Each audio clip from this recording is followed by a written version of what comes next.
Okay, today we're looking at the Electro-Harmonix POG2. Why are these things everywhere if they're so big, old, and clunky looking, and you only use them for like one song out of your 5-song set list on Sunday? Why the heck does everyone still have these on their board? Let's talk about that. So this is the second version of the polyphonic octave generator by Electro-Harmonix. So they released a big box one in, I believe, 2001 or 2000, or maybe it was the end of the 90s, powered by this, kind of the more powerful DSP processors that could be packaged into a pedal at the time. And then, so this thing was not possible in the 70s or the 80s, only until like the end of the 90s and early 2000s, as computers continued to grow to this day, more powerful, lighter, more power efficient, all that stuff. They can be more power can be packed into a smaller package. For instance, I think that the Walrus Audio M1 is packs more stuff than this into a smaller package in terms of processing power. But anyway, so the POG2, what they did was they added presets to this pedal. So they added a second foot switch over here to allow you to bank between 8 presets. And you can save the presets by holding this knob. You can toggle between them, or you can switch, move between them using the knob or the foot switch, and then you press in the knob to select the preset, or you can just cycle through it with this guy. And then there's a bypass foot switch, which is extremely loud and gets gummed up with stuff. And then you have all these sliders to do the actual parameters, just like the original POG. So I think this was about 2008 or 2009, somewhere in there. I'll put an actual date on in the video, as a card. Electro-Harmonix took the bigger POG2, or bigger POG. I think it's the big box is like this, about like that much bigger, and they shrunk it down into a more kind of standard die-cast enclosure for the time, and gave it second foot switch preset storing. And so they really improved the original POG, and I don't think I've heard anyone say that the original POG sounded better. I really think that this one sounds just as good. And a lot of people have said that this is the best sounding POG that Electro-Harmonix has ever released, this one and the original one, and that the Nano POG and the Micro POG don't sound as good, at least for octave up, because they lack the filter control, the low pass filter that's in here. Now the new Pico POG actually has a 3-mode filter, or is it 3 or 4 mode? It can do, it's 4-mode filter. You can either do a tilt EQ, you can do a low pass filter, high pass filter, or band pass filter, I do believe. Check the Electro-Harmonix website to be sure, because I get stuff wrong sometimes. That's been a new development, and at $240 versus $300 for this, the new Pico POG is a screaming deal. Obviously, it doesn't give you presets. You only get 1 octave up and 1 octave down, but I think for most people, that's kind of what they need. They just want the low-pass filter, 1 octave up and 1 octave down. So what does this pedal do, though? Let's talk about this one. So it's been around for a long time. People really love it for a couple of reasons. Like I mentioned, it's got the incredible low-pass filter labeled LP filter on here. So if you're used to synthesizers, basically low-pass means it lets the low frequencies pass, and then everything above the cutoff frequency is reduced by a certain amount per octave. It's probably 12 dB per octave, so 12 decibels every doubling of the frequencies. So if the cutoff frequency is at 500 hertz, then at 1000 hertz, it's minus 12 decibels there, and at 2000 hertz, it's minus 24 decibels, and at anyway, so on and so forth. High pass filter would do the opposite, where it cuts the low end and allows the highs to pass, hence high pass filter. Band pass is where you cut off the high and the low end, leaving just the mid range. So you would have 2 cutoff frequencies that control kind of where, or they're set to have a specific width, and then it can slide around to just let the mids pass and cut off all the other stuff, if we're looking at a frequency graph, if that's what the video is. Does that make sense? Hopefully. Okay, so let's get into the sliders. What do they do? So, or let's get into the I/O and the structure of this pedal. So there are 2 foot switches. This one over here is the bypass foot switch. So you press it in or press it in to change presets. It's true bypass, as you can hear. Definitely not relay bypass, definitely not soft touch. And then we have a preset button, which is still shockingly loud. So I would love to upgrade these foot switches to something quieter at some point. That would be kind of cool if they could make a silent true bypass foot switch. That way I wouldn't have to add a relay in here. That would be kind of dope. So anyway, it's a really loud foot switch that occasionally gets dirt in it and causes me issues. So I don't love that about it. We have a mono 1/4-inch input, 1/4-inch jack input, and a mono 1/4-inch jack output. They're just TR. It's not balanced. So it's unbalanced. And then we have a 9-volt barrel jack on the top, which is center negative 9 volts DC. And I believe it draws somewhere between 100 and 300 milliamps, something like that, because it's digital and it's doing a lot of processing. So basically we have kind of 4 sections of controls after the foot switches, so not including the foot switches. We have the voice mix control section. We have it's kind of like what is controlled is this kind of auxiliary, just extra controls. So we have which of these 3 effects are affecting the dry signal, and then we have a filter cue or emphasis control, which basically adds kind of a hump of it. It adds a boost at the cutoff frequency of the low pass filter. And then we have the other effects, kind of the effects section, where we have an attack time, which basically as you move it up, it will swell in either the dry signal, either just the octaves or the octaves and the dry signal, depending on what color this LED is toggled by this button. Then we have the low pass filter, which it's all the way out of the circuit if you turn it all the way up. And as you move it down, it moves the cutoff frequency down the frequency spectrum, which will, of course, reduce high end, which is very crucial when you're using the octave up, because they sound very shrill, because not only are they octaving up not only are they doubling the frequency of the fundamental, which is like the note. So if you're playing an A440, right, it's going to make that note A880, but it's also going to move all the harmonics up. So if you have any kind of string noise, pick noise, all of that stuff is also going to get moved up an octave, and that sounds really shrill and unnatural. So that's why the low pass filter is so great, because you can turn it down to like here, and it will smooth out those upper octaves without smoothing out your dry signal, provided you select the right combination here. And then the last control is for detune. So basically, as you turn it up, it will basically add it will detune the octave effects. And you can also detune the dry signal too. So you can use this as a chorus pedal, which is actually kind of interesting. So you can do that. You can also just turn off the octaves and use the swell and the low pass filter and detune together to just kind of do kind of auto swell features with this, which is one thing I really love doing with it, as well as chorus and as well as filtering. So you can make it a lo-fi swell chorus effect without messing around with any of the octaves. Now, it definitely affects your signal a lot when the dry signal is not just dry signal. It's definitely doing a lot of compression and other stuff to it, but it's still pretty cool. Finally, over here, we have the preset control, which you basically have 1 LED per preset, 1 through 8, and you can use this knob to select which preset or to toggle between presets, and then you click the knob to select that preset to turn it on. You can also do that with the preset foot switch. It will toggle between and automatically switch between presets.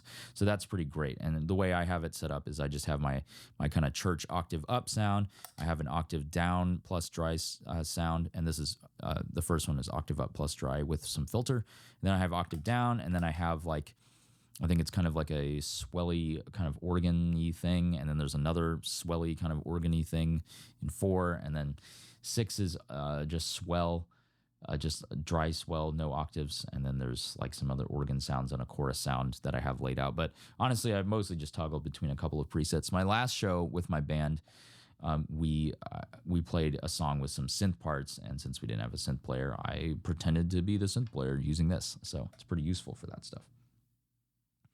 The dry effects button basically decides which of these effects are affecting the dry signal. So the light will change colors between like green, amber, and red. And when it's green, that means that, or off. So when it's off, that means the dry signal is not affected by any of these 3. When it's the first color, it's just going to be affected by the attack. And then the next one, it's going to be affected by the attack and the filter. And then the last color, it'll be affected by all three, I believe. I think that's the order it goes in, but check the manual for more info. And then, yeah, the voice control, I forgot to explain that. So we have dry signal, obviously. We know what that does. 1 octave up, 2 octaves up. So this is +2 octave, +1 octave, and then we have -1 and -2. So you can have up to 4 octaves, which makes this really great for faux organ sounds. Now, obviously, Electro-Harmonix has their they have their what are those pedals? The M9 and they have the organ and the mellotron and the synthesizer pedals out there, which use technology developed in this pedal, but they're kind of more tailored to get those more specific sounds. But you can do a lot of that stuff in this pedal using just the filter and the octaves, which is pretty cool. Running through the UA Dream on the greenback cab, and here's what that sounds like with my Telecaster with Fender Pure Vintage 52 pickups.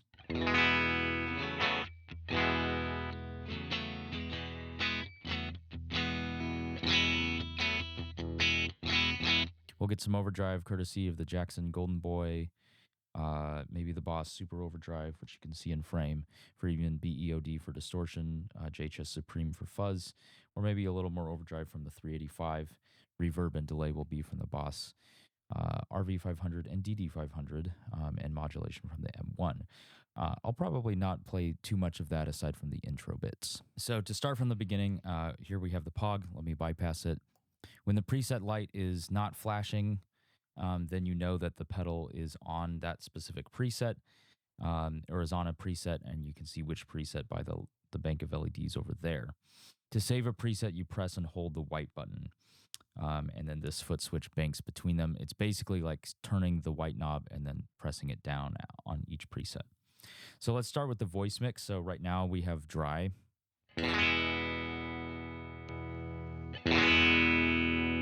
So it's above unity slightly.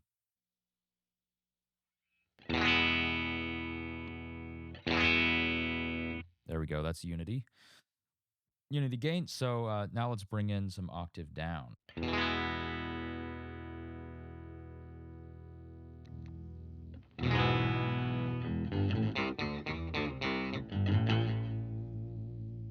Second octave down.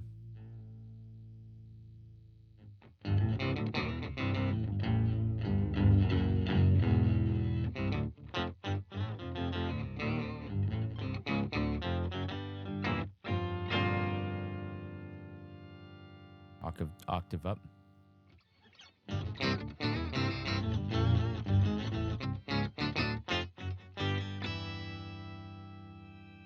And 2 octaves up.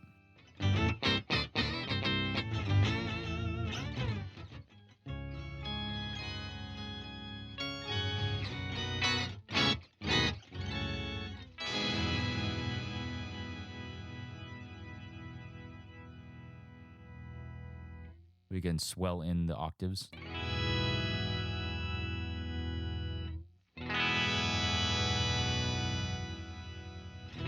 Or add the nice low pass filter.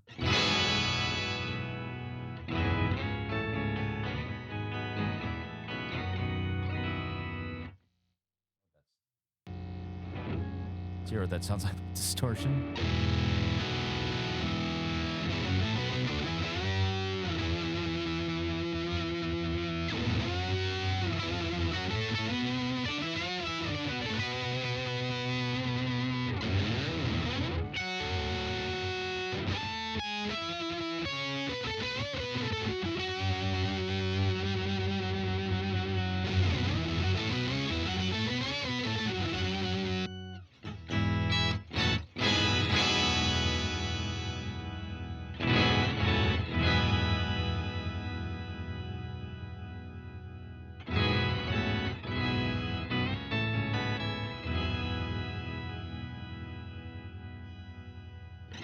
And then we can add the detune effect.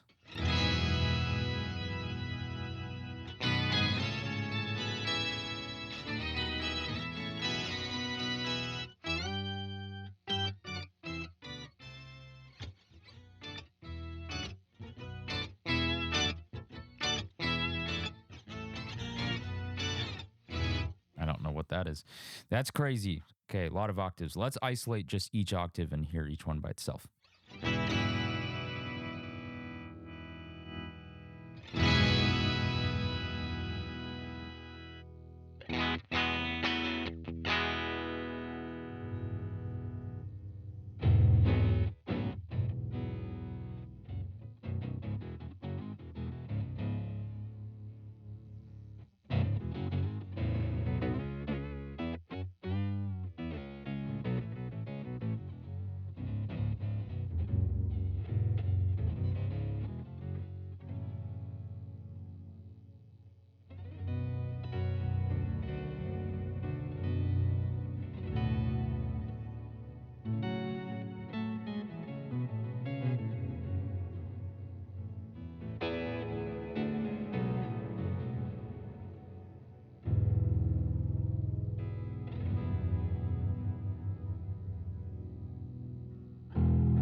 That's pretty nice. You can use the octave down to great effect.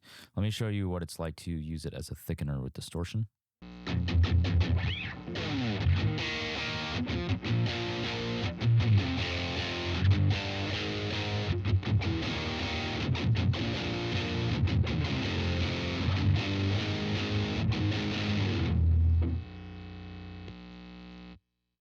So yeah, that can add a nice, little bit of kind of fatness to like the bridge of a song. I use that sound in my band's song "Hardened" for the bridge. Just adds a lot of weight to kind of fill out that low end. And because of the guitar amp, it's not really getting in the way of the bass. Because the guitar, impulse response is cutting some of that low end. The guitar speaker, the microphone used, right? They kind of cut a little bit of the bass, so it's not really getting in the way of the bass too much, but it's like kind of just adding to that kind of weightiness, kind of to balance out, the cymbals. So anyway, let's move on to octave up.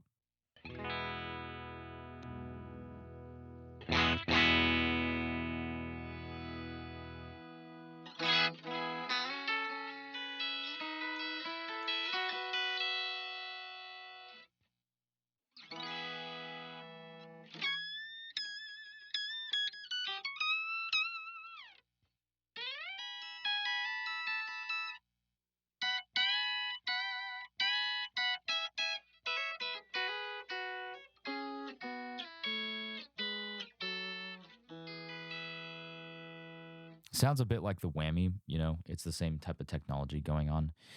So let's use the filter to kind of tame that top end.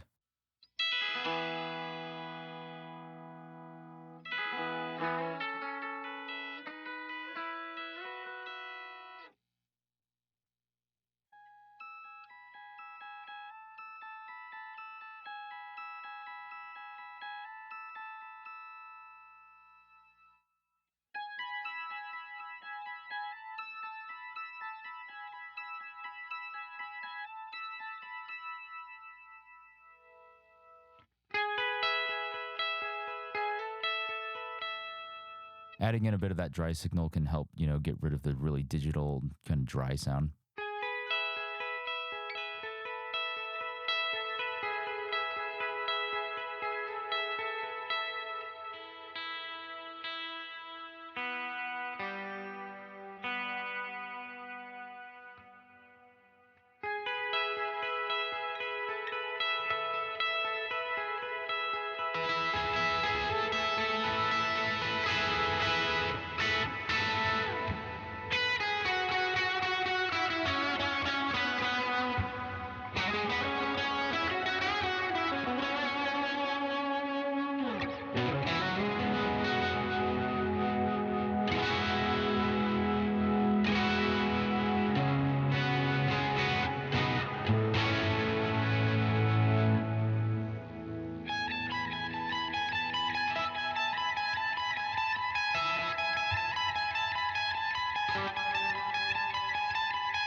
Okay, so I think you can kind of hear that you can get some really subtle, nice effects, or you can kind of make it insane and sound really digital really fast. The filter helps to warm up the top end and keep things from getting really kind of whammy pedal-like and kind of gross. So let's explore some of the other effects over here a little bit more. And let me show you what happens to illustrate them the best. We can use the apply them to the dry signal, and that using the dry effects button. And that will be the easiest to demonstrate because you're more familiar to hearing what a normal guitar sounds like.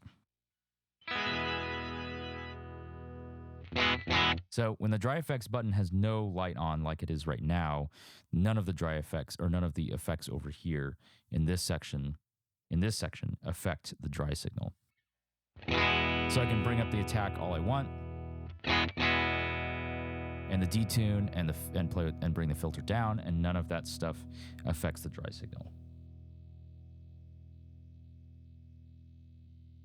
Press it once, and now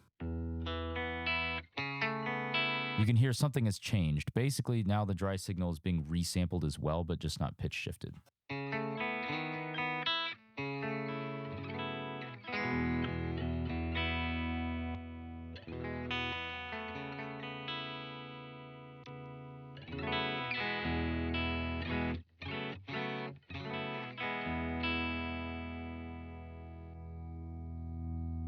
So now with the attack slider turned up, you're going to have, it's going to swell in the dry signal.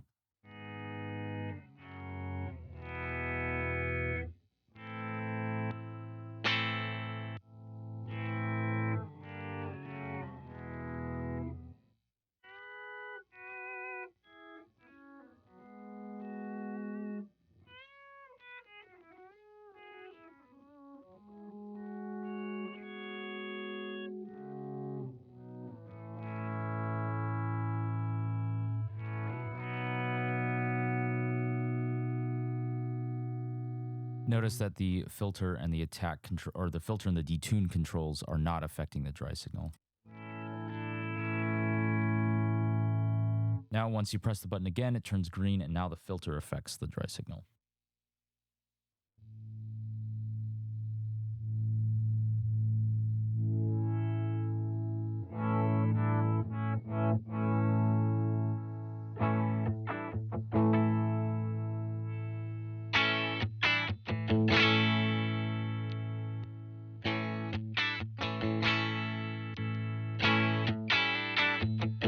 Here it's definitely being digitally recreated, so that's definitely an odd feeling, especially with there being a little bit of latency. So let's bring the filter down a little bit.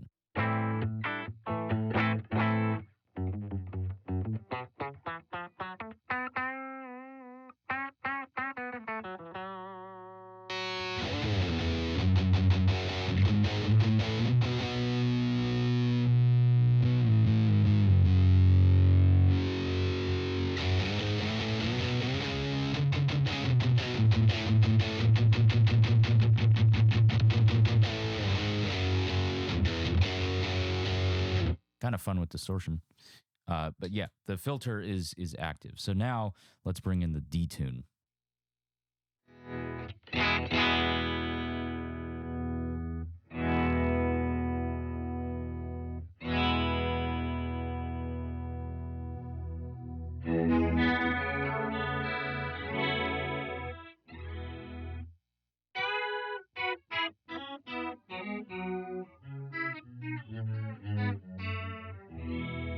That's kind of cool. You can actually use it as a chorus if you turn the filter all the way up and turn the attack all the way off.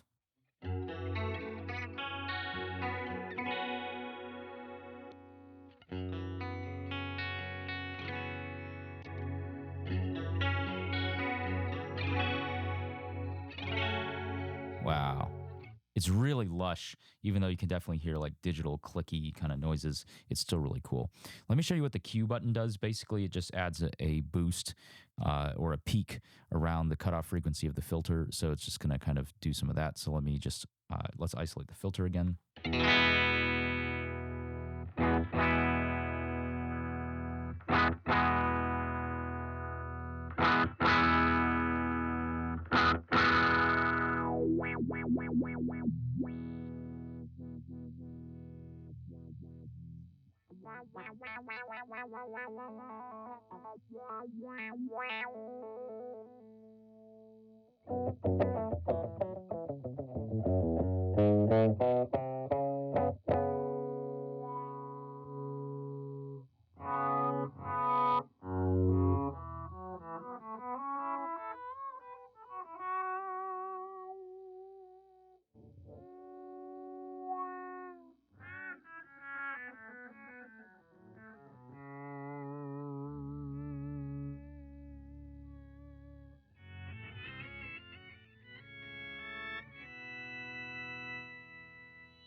Me personally, I don't really care for the Q sound very much. So let me show you a couple of kind of sounds that I like to use in context.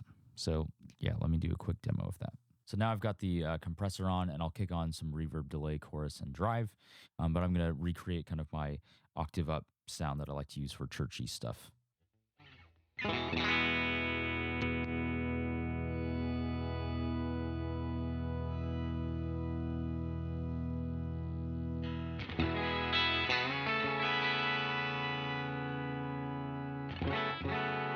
Did you hear that? There's kind of a point where it goes from like really digital to like kind of a little bit warmer. And there's kind of that inflection point. So I'm trying to ride that where I can get, it sounds a little bit digital when it's by itself.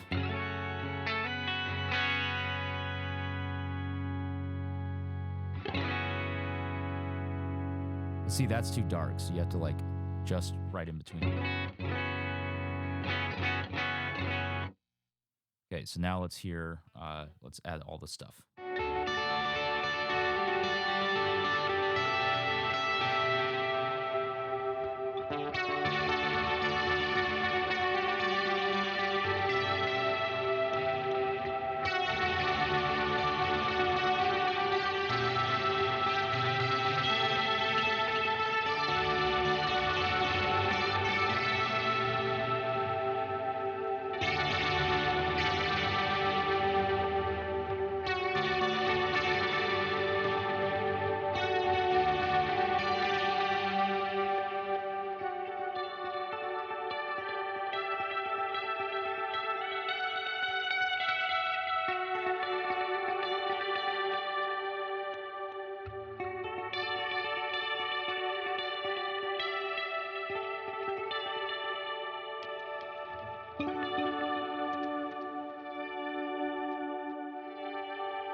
You can kind of hear it adds this really nice kind of shimmer to the top. Maybe I could open the filter a little more.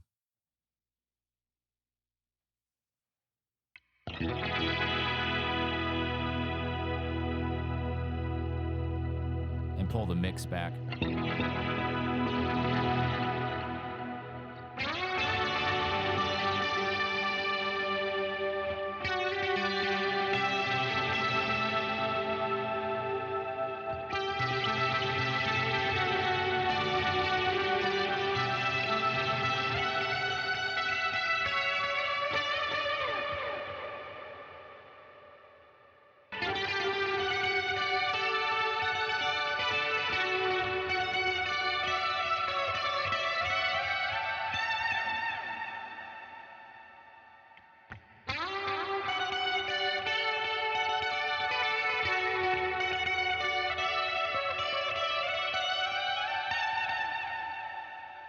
I mean, it's adding something. It's just like a little piece, you know, to it. I have a ton of vibrato and reverb on, so that's going to smother it pretty good.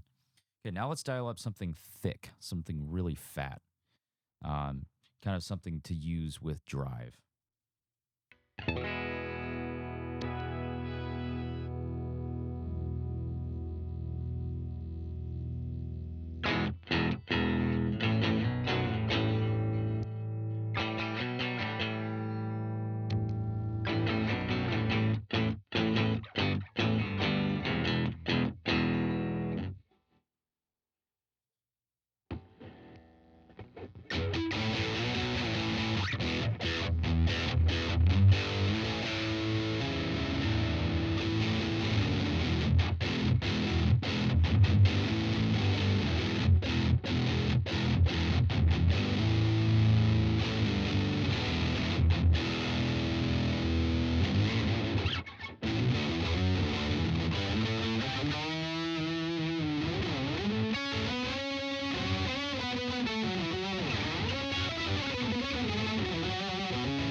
Yeah, you could get carried away with that for hours, but that's fun.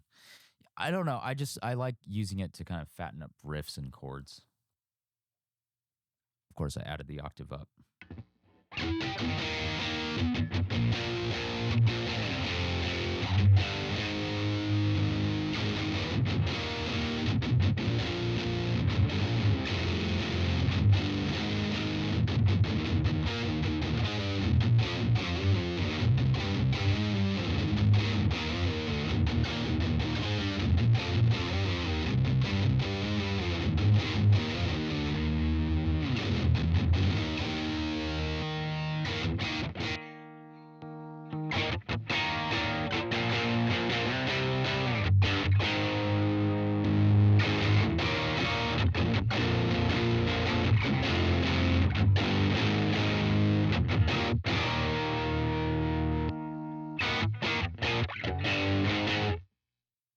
In a way, it's almost like the anti-tube screamer. Like we said, we could do a chorus sound.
Okay, next let's try to make a faux or like pipe organ kind of sound, and we'll kind of do it with swells.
that was quite nice. Okay, now let's apply all the stuff to the dry signal, and let's just do a swell.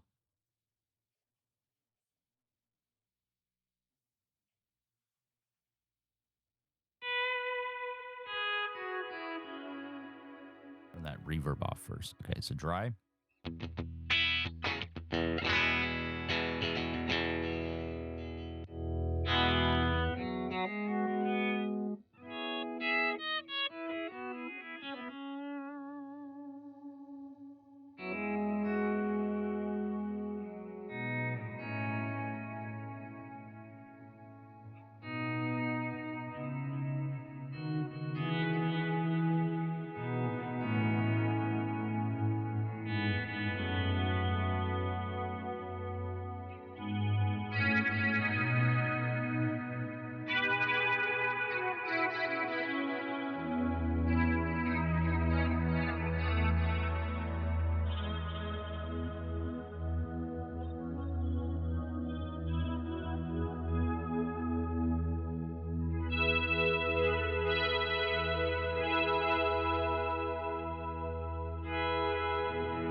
So, 5 things I love. I love that this thing can store 8 presets. That's more presets than I need. It's really awesome to have those presets available without MIDI. It's really easy to store them. You just rotate the knob and hold it down. It's done. Preset stored. Hold it down to the lights flash, and then it will say this one. Store it here. And then you can select them with the foot switch. It's great. It's not just on the knob, and that way I'm not risking stepping on the knob and then breaking it off or something like that. I love that it has the low pass filter. It really, really makes this pedal usable for octave up. Octave up sounds very Rage Against the Machine, very steel drum-y. When I had just my whammy, it was not a great sound to use when clean. You had to have it dirty, otherwise it sounded horrible. So it really is good to have that filter, and that's the key. That's why a lot of people prefer this pedal. They swear by it over things like the Nano POG. And the Micro POG is because those pedals don't have the low pass filter. But now the new Pico POG has more filters than this pedal, actually, which is pretty cool. And it's cheaper and smaller. So I plan on probably testing out the Pico POG to see if I can live without this one. But I don't know, man. This one's pretty good. One other great thing about this is that if you want this pedal to be integrated into your MIDI rig, you can buy a MIDI mod kit from Goodwood Audio for $80, and then as long as you can do some basic soldering and have a drill to add holes in the back to hold their mod, and drill some holes in the case for the MIDI jacks, you can make this pedal MIDI capable, which is pretty cool. So I plan on doing that when I go to a MIDI rig, which would really make this pedal super fantastic and versatile. I like that it still takes 9 volts. It doesn't take an absurd amount of power like the Digitech Whammy, which takes 1.2 amps, not 300 milliamps, which that's a lot of amps. Most power supplies are just not super capable of providing that for you, whereas this pedal is a little bit more reasonable, I think, in terms of the power requirements. So I love that it doesn't take too much power. I love having 4 octaves, and the detune is really great to add some kind of swirliness to it as well. The attack is really fun to do auto swell stuff. So I love just the sounds and the flexibility of this pedal. It's really a game changer, and it's really, really freaking fun and useful. So it's a great utility pedal. It's a great fun pedal. It's great for coming up with parts. If you want to fake a 12 string, you want to fake a baritone, different things like that, this thing can do it, and it's really fun to do that stuff. Okay, time for some things I don't love about this pedal. I wish that it had MIDI implementation already at $300. That would be nice for them to do a POG 3, which has MIDI relay bypass switching. So I don't love that this thing doesn't have MIDI capability, but again, when this thing came out, not a lot of people were doing MIDI on their pedal boards, so it's totally understandable, and it's not as expensive as most MIDI pedals, which tend to cost over $300, generally speaking, if they have, full MIDI capability. I don't love the true bypass foot switch because it gets gummed up with stuff and it's loud and annoying. So I would love to see a relay true bypass in the future. Doesn't need to be buffered, but a relay bypass would be great. A relay true bypass with soft touch switches and just make preset switch quieter as well would be awesome. I would love to see a Micro POG2 update that still has the sliders and like a couple presets, like just 4 presets or even 3 presets would be really dope if it took like just dry, +1, -1, and low pass filter and 3 presets and put that into the micro POG enclosure. That would be a win, Electro-Harmonix, if you're listening. An absolute win. This pedal just rules. I tried some alternatives. I tried the Walrus Luminary version 1 and version 2, and I just found that you couldn't turn off the filtering effect, and it sounded like, or the attack on the filter, and so it would always do this wah thing that I hated, and I couldn't turn it off, couldn't figure out how to get rid of it. So I didn't, those pedals didn't last because they would do this wah wah thing with the filter, and I didn't want a wah pedal. So, and again, it sounds, I always, my videos always sound like I'm pooping on Walrus. I've just tried a lot of their pedals and I love their pedals, but I didn't find that this does what those pedals didn't do. What else do I not like? I wish the dry signal was more dry. I wish they didn't do as much stuff to it. It sounds really compressed and a lot of weird stuff happening to it. So I wish they didn't compress it so much. I wish it was a little bit more natural sounding. The dry signal through, even when it goes through the effects, it sounds really altered. That's my other complaint. But honestly, again, this thing rules, and there's no other pedal that can do exactly what this pedal does. So I think, you know, if you're looking to get into octaves, this is the octave king, in my opinion. And there's nothing that can touch it, really, nothing else. No other pedal in terms of guitar pedals that I've found and that I've heard of. So, you know, I think the Walrus is the closest, the Walrus Luminary is the closest thing to beating this. It's smaller, it's a little bit simpler, but I just couldn't get past that filter attack thing always happening. Couldn't turn off the attack, which was a bit of a bummer. Maybe I just didn't know what I was doing. That's totally possible. The Pico POG is the next closest thing, and I think that's going to win for a lot of people who need more pedal board space, and I'm pretty tempted to try it out. So let me know if you want to see a Pico POG versus POG2 video, and we'll see what I can do. Let me know if you want to see Pico POG versus POG2, and maybe I can make that happen at some point. But for now, I give this pedal a solid 9 out of 10. The issues with it really are just it's really big for a pedal that I don't use all the time. It doesn't have MIDI capability, which is a bit of a bummer. The foot switches are loud, and the bypass foot switch gets stuff in it, and that's a problem. And the dry signal is a little bit altered, compressed mostly. But other than that, I mean, gosh, this thing absolutely rules. And it's crazy that no one else has beaten it yet. I'm really shocked. Now, I know that probably there's the Eventide H9 can probably do stuff that this can do. So I do need to check out that pedal at some point and see if that would be a worthy competitor to this. But this thing still kicks major booty. And I think it should strongly be considered for your board if you plan on doing a lot of octave up stuff, but you want to take a little edge off of it, off that octave up with the filter control. So thank you very much for watching this video on the Poggers POG2. I hope that you are happy, healthy, and doing all right out there. And just remember, it's just a video about guitars. So if you like it, give me a like. If you didn't like it, give me a big old thumbs down. Let me know your thoughts on the POG. Which is your favorite POG? Do you like the POG juice, like the pineapple orange guava juice? Let me know in the comments what's your favorite breakfast juice. I had pomegranate juice this week, and it was fire. So good. Also ate a whole pomegranate. Lots of pomegranate in my house. Yeah, let me know what you think. You can join the channel, become a member by hitting that join button down below. Get access to what I'm planning on doing. Give me ideas for videos. I could use more ideas. You know, have an influence on what goes on in this world. Please hit the join button down below. You can just, if you want to support the channel in any other way, just please like, comment, subscribe, share, all that stuff. Hit the bell if you want, I guess. I don't have the bell turned on for most videos, but yeah, I'll see you in the next one. Bye-bye.